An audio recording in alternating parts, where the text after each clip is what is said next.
revolution will not be televised, and be no rerun, brothers and sisters. The revolution will be live. Which agency? I can't say that here in an open hearing.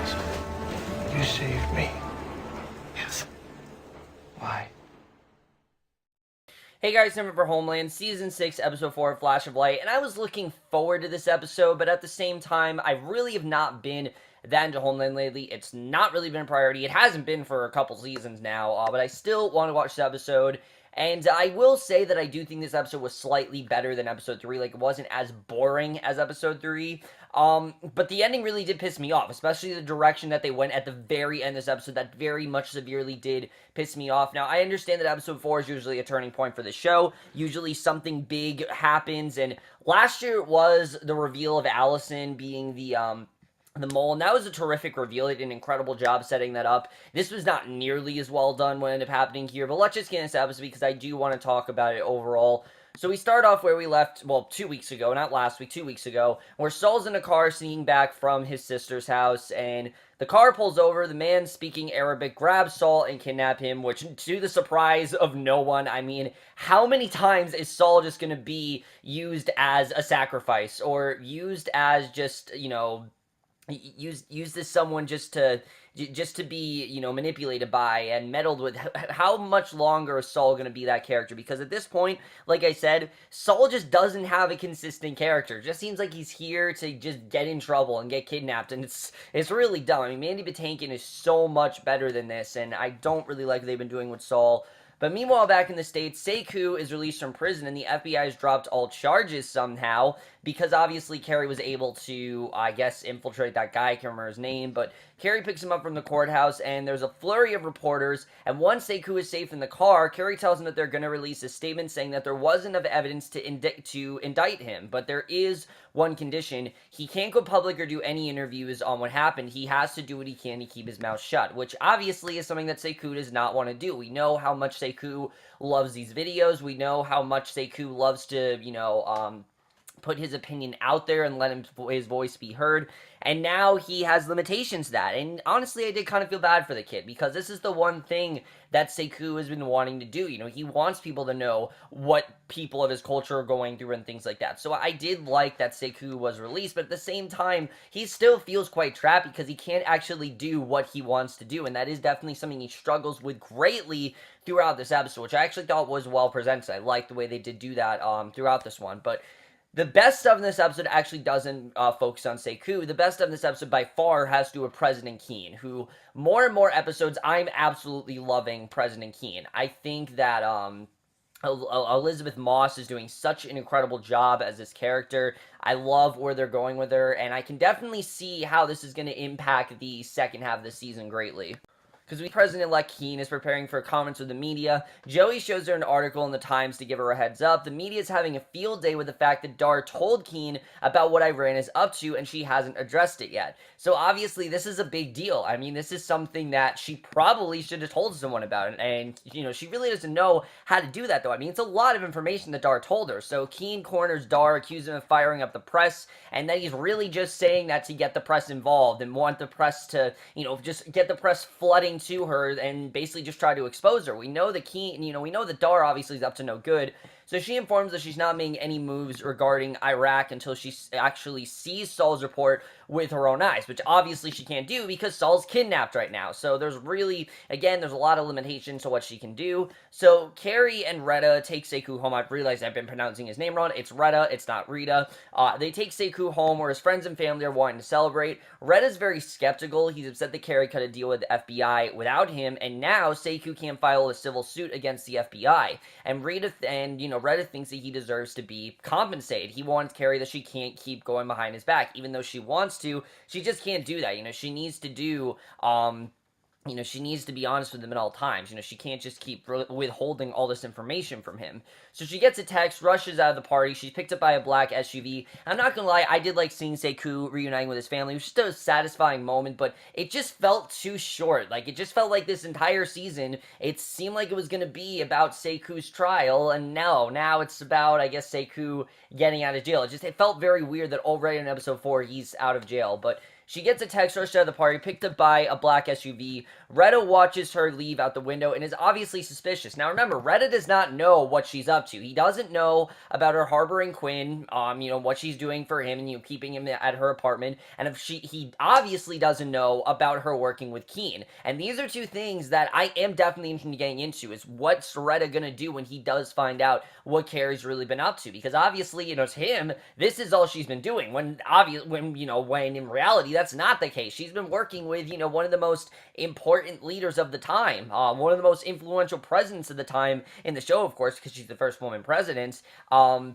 But I thought it was definitely interesting to see. So, meanwhile, some of Seiku's friends are harassing him. They think that he was an informant, and that is the only way that he got out of jail, which this was an interesting plot point. They think that he is an informant, and that's the only reason why he's out there. Now, remember, that's why, his friend was out of jail. I can't think of his name right now, but that's why his friend got out of jail, because he was, extracting information, for the FBI. So they feel that that's why he's gone, and Seiku skips out in his own party, heads to his bedroom, and does exactly what Carrie told him not to do. He records the video, posted online, which you can understand why. This is something that he's very passionate about, but it's probably not the best thing to do. Carrie literally told him not to do that, and he's already going behind her back and not listening to her, and that definitely does start to obviously be a little bit annoying on his part. He should have listened to Carrie. I get that obviously this is something he wants to do, but when you got so many people against you, it's probably not best to make a video. It probably would have just been better to keep your mouth shut, but Seiku makes a video nevertheless.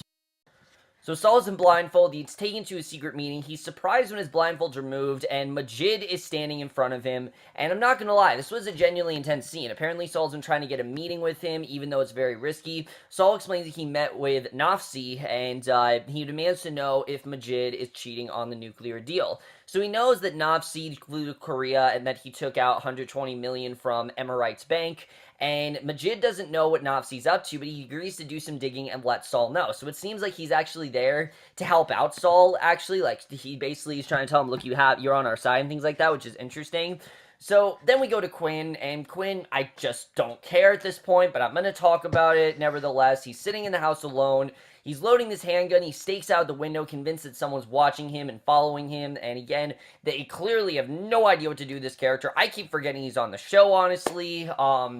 I know you guys might not think that, but every episode I forget he's on the show. So Carrie's rushed to an emergency meeting with Keen, and this was by far my favorite scene in the episode. I really did love this scene overall. She and Joey fill him in on the drama with Dar and the article in the Times. They tell Carrie that she needs to shut down Dar, because obviously they need something to use as leverage against him. He's trying to ruin them. I mean, clearly he has this, word of, he has all these words that Keen said and all these things that he told her, and she obviously doesn't know what to do with it. I mean, it's a lot to process about what Dar told her. So they also need to know that if anyone has dirt on Dar, it's Carrie. So she's offended that they're even asking her. Reminds him that she had to sign confidential agreements when she left the agency. They still feel she might have ties to them because she just recently left. We remember in this show. She only left about 3 weeks ago, which is interesting to think about. But yeah, she only left 3 weeks ago.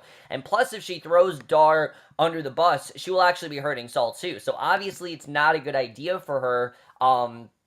To throw Dar under the bus, because obviously she does want to protect Saul. We know that Saul is not really trusting Carrie right now. He really is starting to get suspicious about her and Keen, and that's partially because of Dar, because like I said, Dar is trying to make Saul, I think, mad. I think he's really trying to break Saul. But I did like this plot here because it really does show that even though Carrie may be out of the agency will always be with her. All the bad blood and all the bad memories that came with the agency, that's always going to be with her. She's not going to be able to abandon that, and I did like the way this episode did categorize on that. I thought that was actually very well done, the way the episode had some really good continuity there. Homeland is a show that lacks a lot of continuity. I definitely will say that. Like, they pretend that things didn't happen that did, and this was a good callback. I like that they did call back to what Carrie's old job was. This is now what she needs to do now. This is not what her job is anymore, and I did like the way the show really did show that. I thought that was overall a really well done scene,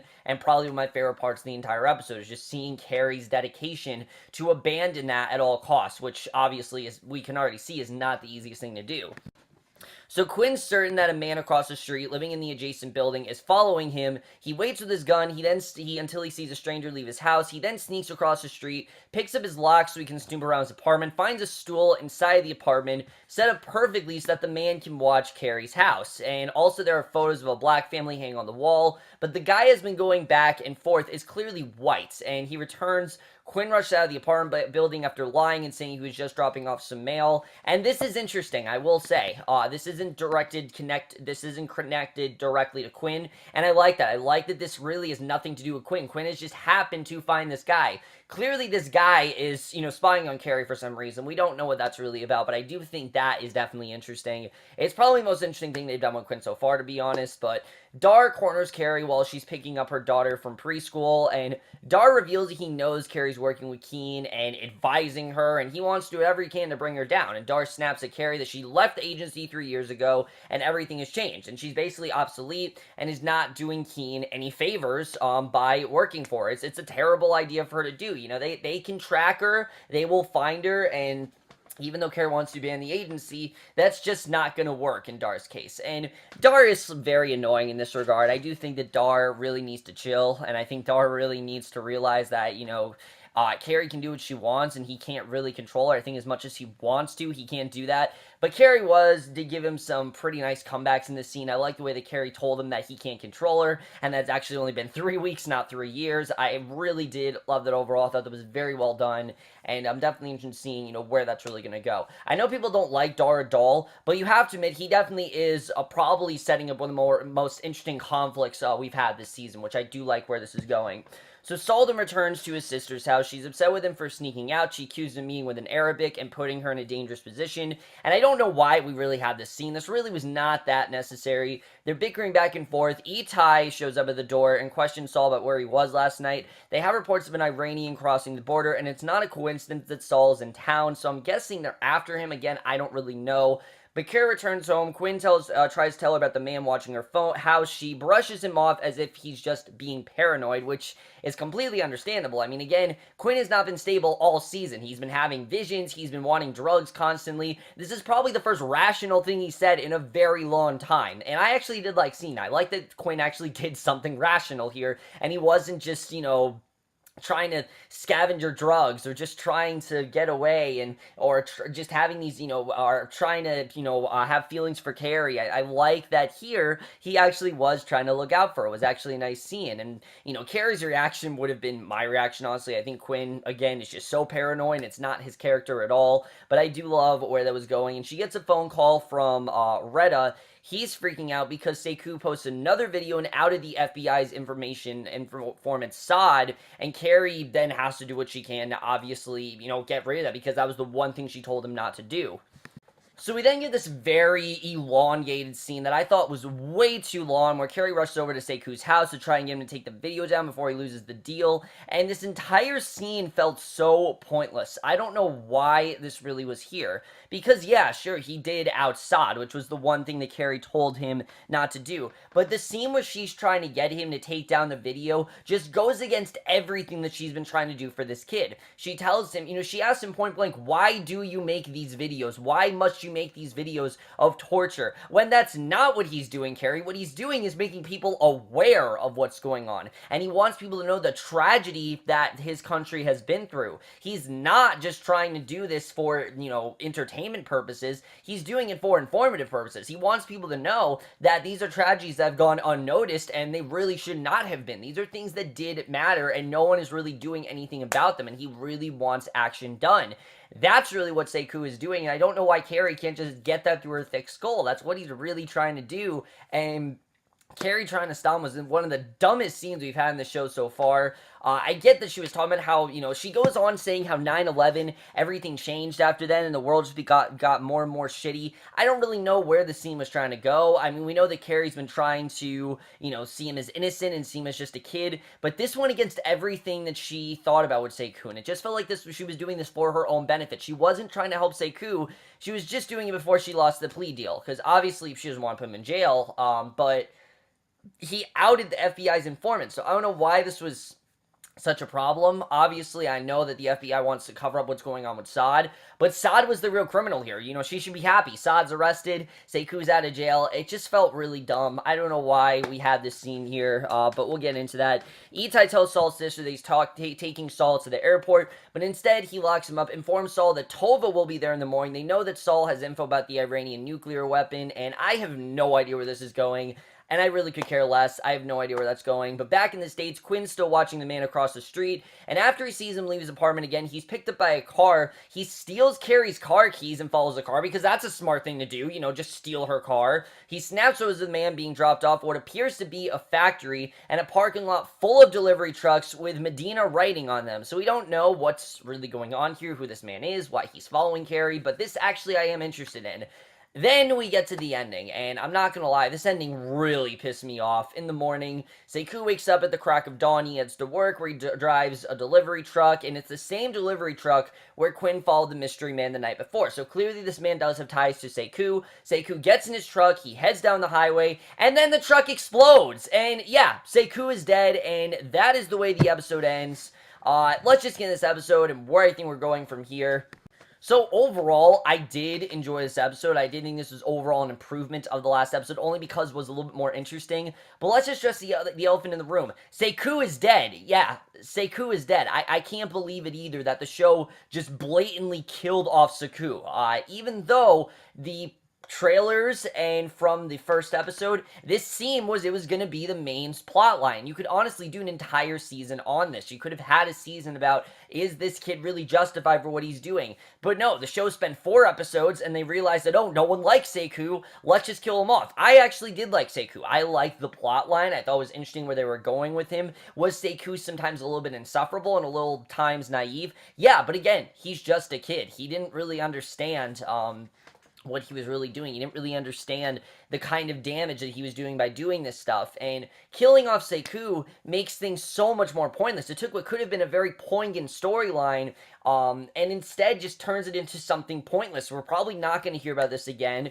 This isn't really going to be something that affects the rest of the season, so I really don't know why this really matters, honestly. This entire thing just feels pointless to me, and it's dumb that the show just decided, no, we're not going to possibly, spare Sekou and use him if we need him, for the end of the season. No, instead we're just going to kill him off because who cares about him? It was just dumb for them to do that. I get that obviously there are storylines going on, but I don't care about Saul's storyline. I don't care about Quinn. This was one of 2 storylines that was actually somewhat invested in, and now them killing him off really makes me feel like this half of the season was pointless, because these first 3 episodes were almost entirely designed around Sekou and designed around this trial, and now makes me feel like all of this, the whole plot line was just, wasn't necessary. Like, we didn't need this plot line with Sekou. It's really dumb they decided to go in this direction, but that's just my humble opinion. I just personally feel like it was really dumb that they did that. Besides that, though, I actually really did enjoy a lot going on here. I thought the stuff going on with Keen is very, very interesting. Keen clearly does want to leak out this information. She does want to do something, with this, but she wants to say it in the right way. She doesn't want to, freak out the country. She doesn't want to do something that could potentially ruin her presidency. Remember, she's not elected yet. She's only, recently been elected. Inauguration Day hasn't happened yet. So I'm very interested in seeing where we're going to go with this. If Keen's going to be able to, withhold this information, if it's going to get leaked out. Because Dar clearly is trying to ruin her, and especially he's trying to ruin Carrie. And I like how he tells her, look, you're still ours. Like, even though Carrie wants to believe that she's not theirs and that she is away from the agency will always have bad blood on her. The agency will always be 10 steps ahead of her. And as much as I do think that Dar is quite annoying sometimes and a bit insufferable, he does kind of have a point where she'll always somehow be part of the agency. I mean, so many years after, for as long as Carrie was working there, yeah, she'll never not be a part of the agency. I mean, they'll always have files to dig up on her. If something bad ever happens to her, they will be against her, and I do like the way that they're not exactly on her side this year. It's kind of a different dynamic, and I'm interested in seeing where that's going to go. And then Saul, I don't know where this whole Saul storyline is going with the Iranian. At this point, I don't really care. I actually am interested in who this man is. The man that was following Quinn and the man that clearly is following Carrie. What's his agenda? What's going on there? Is that connected to Sekou? I really don't know. I think that whole thing is very interesting. But overall, guys, I did find this episode to be well done. I liked the episode overall. I thought the Sekou stuff was interesting to a degree, but now it just feels really pointless. It feels like the show just figured, oh, no, you know, we're not going to actually do something with the storyline. No, rather than that, we're just going to end it because we don't know where the hell to go with it. And that's what I hate about shows. When you do a storyline, you need to stay committed to it. You can't just end it and act as if it never happened and just try to abandon it. No, that's not what you do, especially not on episode 4. Episode 4 is supposed to further your story, and yes, Homeland has killed off characters like this before, i.e. Ian in season 4. They did kill off Ian, but Ian, I felt like, served his purpose in the show. Sekou, I didn't feel he did. I felt like they could have done more with him as a character, and they just didn't really want to do that. We could have had him become an informant. We could have had him possibly go to jail. We could have had him in a trial. They didn't go it at all in the direction I wanted them to go, and I was expecting more people versus OJ type of Homeland. That's kind of what this season looked like it was going to be. It was going to be a court case type show, and that's not what we got here, and it really did disappoint me that they went in that direction. But overall, guys, this episode very much did disappoint me, and I'm going to give Homeland Season 6, Episode 4, a flash of lights, a 3.5 out of 5, or a B-, mainly because I was overall interested in the episode overall. I didn't find the episode boring by any means, but I just felt at the very end of the episode made things that were going on in the show feel a lot more pointless than they probably should have.